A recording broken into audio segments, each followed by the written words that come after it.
mahabang pila sa border. Actually nagpuluhan pa kami, nagkamali pa kami ng kasi tatlo yung border dito ng US. Napunta kami sa hindi 24 hours. So bumalik kami sa Tolstoy yung area na hindi pala 24 hours, 8 AM pa yung bukas. So punta kami dito sa Emerson Pembina. So ito yung 24 hours na open na US border. So ganun talaga pag first time. Yun alam na namin.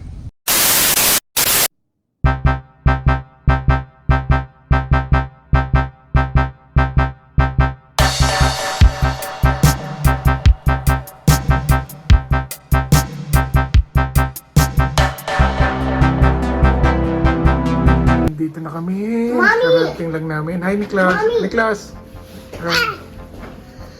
After 7 hours of driving, it's a gloomy weather here in Minneapolis, in the state of Minnesota. Ayan.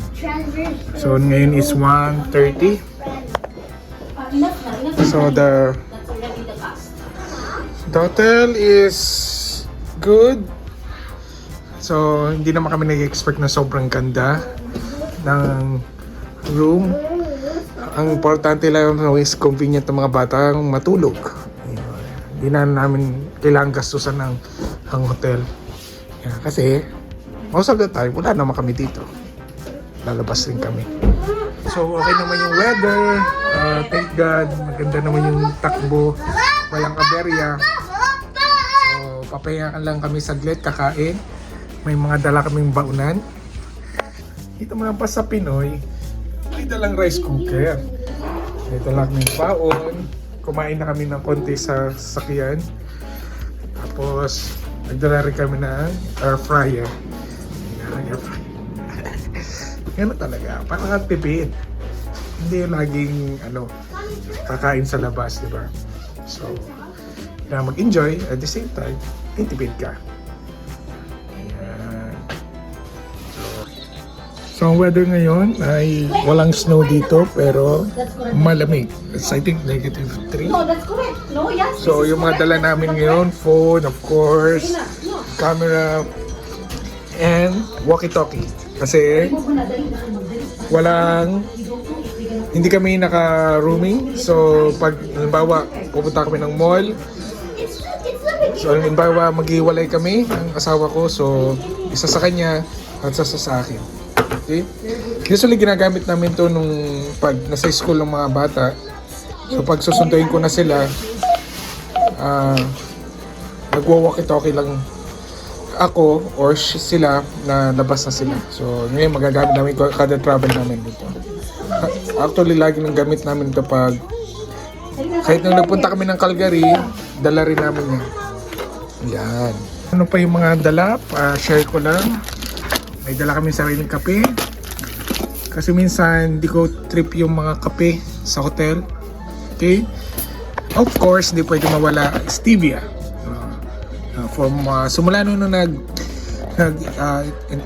intermittent fasting na ako since 4 years ago, hindi na kami nagre-regular sugar. Ito yung pinaka-sugar na namin. Yan.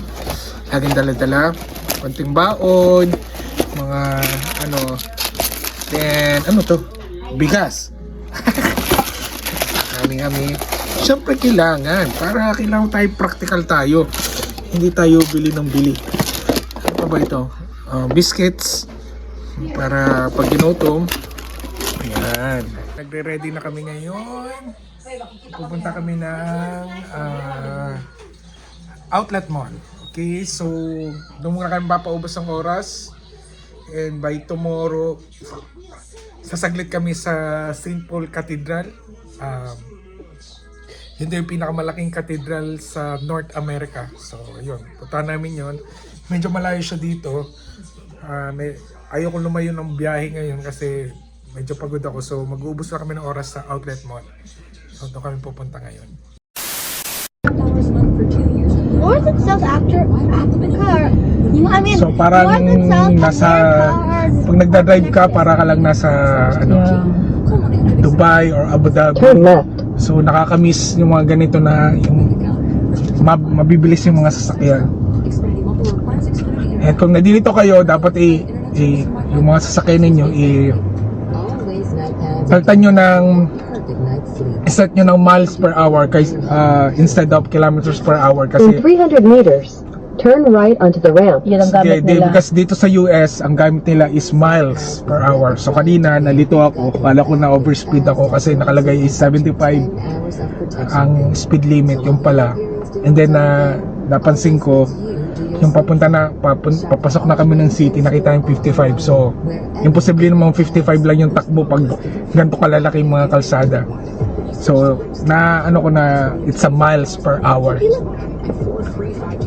So I think ang 75 is around mga 120 kilometers per hour. Daddy rabbit. Daddy rabbit. So it's a gloomy. Para siyang paggabi na pero it's mag-alas 2:45 pa lang ng Kill the spider. hapon. Pew, pew, pew, So pew, pew, ang travel is 15 minutes ang travel. American Boulevard. So, parang Edmonton lang siya eh. Edmonton South. Except sa So American. kailangan ka dito kasi hindi ka sanay. Mom, this is like downtown Calgary. Yeah, Calgary. Or South Edmonton. It's like 49 downtown Calgary with. dito tayo. I miss when we could rent electric scooters. Kasi pa-exit alternate route. So dito tayo sumahalatang tayo dito mga turista. Turn right onto the ramp. Ito ba? Tama. Tingin ka kasi dun. Matulad ka sa Dubai nito. Maliikot. Kung mapapansin nyo yan ng traffic minsan nakakamiss na ng traffic. Bahala ka. Hindi naman. Alarm. Siguro namimiss mo lang yung flow ng yung dami na sasakyan. Ganito rin naman kadami marami rin naman sasakyan sa Canada pero hindi gaano kadami na ganito. So ngayon pupunta muna kami, dahil sinabi ko punta muna kami ng Premium Outlet Mall. Actually maraming outlet mall dito sa Minneapolis. So punta rin kami siguro mamaya sa Target.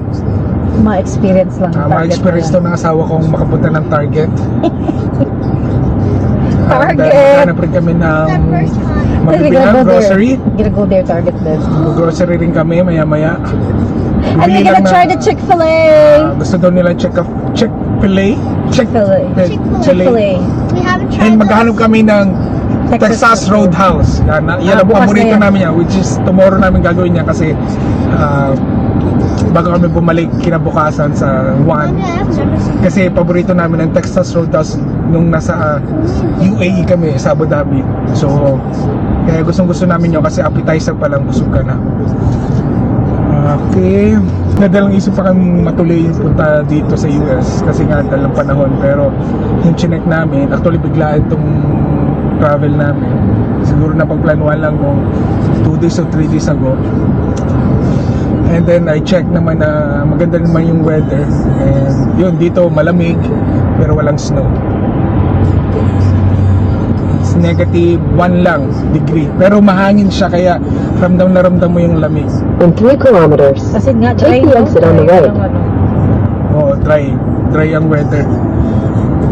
Siguro maganda dito pag summer kasi maraming lake kaming nadaanan at yung Sotan na namin may malawak na lake. Siguro maraming activity dito, sobrang busy siguro pag summer dito. So katulad niyan, speed limit 60, minimum 40, so yan is 60 miles per hour. So parang times 2 yata yan ang 120 kilometers per hour yan. Siguro correct me if I'm wrong, hindi ko alam yung conversion sa kilometers. Pero more or less ganun. Kasi hindi ka naman pwede dito mag 80 kasi national road no. Kumbaga highway talaga. So susunod lang tayo sa traffic ngayon kasi hindi natin kabisado ang lugar. Kasi 2.1 kilometers ay kakanan na tayo. Naalala na yung pag mga ganitong mga road, ganitong klaseng mga state ang tawag Overpass. dito. Talagang kailangan pag-aralan yung Google. So ang gamit ko ngayon is offline Google Map. So dinownload ko na to. So para hindi ka na gumamit ng data. O hindi Kasi ka na wala kaming roaming. Wala kaming roaming, mahal. Although mura lang naman, $13 per hour. Per day. Pero sayang rin yung pangkain na rin yun eh. So gagamitin mo lang naman data for GPS. So I think i-download mo lang yung sa Google Map, yung offline map. I-download mo lang kapag ano ka sa Wi-Fi. And then updated na siya. Terminal. So malapit ang airport dito. Kaya naman pala, traffic. Mhm.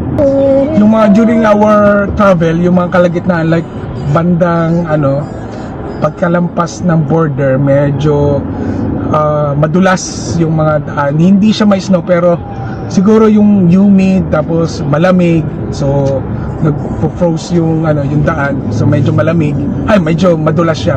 Delta tsaka So WestJet malaking bagay na Spirit naka United KLM. naka winter tire. Kasi yung kapit ng sasakyan. May pembe na. Tapos pag nagpagasolina ka dito sa Canada is per liter, dito is per gallon. So ang per gallon dito is 2.61 Per gallon ba dollars. sa Pilipinas? No, per liter. So pag i-complete mo siya, almost the same lang siya or mas mura ng konti dito sa States ng gasolina. Kasi I think per 1 gallon is 2 liters or 3 liters, something like that. So mga 1 point something rin. Petro. We're here, Creature. We're here. Twin Cities Gym. No, this is Yas Island. There's two cities, Gym and Island. Island. So dito tayo ngayon sa pangalan nito, Twin Chuva. We are gonna get lost in the Ang malaki rin pala, kala ko maliit lang mali. Ay, ang ganda. Ay, sana ba yung binibidyo ko? Parang tanga. I think we're gonna get lost in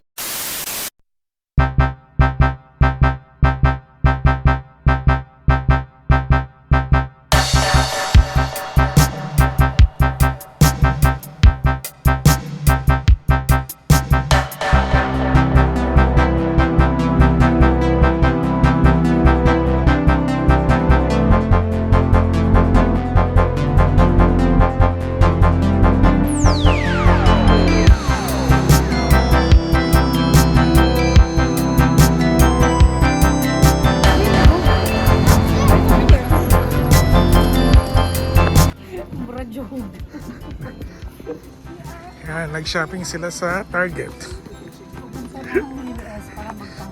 Yeah, pumunta lang ng US para mag-Target. So sila daw dito ay first time. Lahat kami first time. So magta-Target daw. Ito daw yung tsura ng Target. Sana may ma-Target kami. Ayan talaga. Nag-away pa silang mag-ina sa Target. So talagang dito mas murang gummy bear. Ito to. You want this, eh? Yeah. Ito na lang. Kanina, kumuha lang ng isa. Dali na anak. Ay, isa lang. Uy, isa lang. Tag-isa na sila para ano. $3. Wow. I'm gonna pay for it.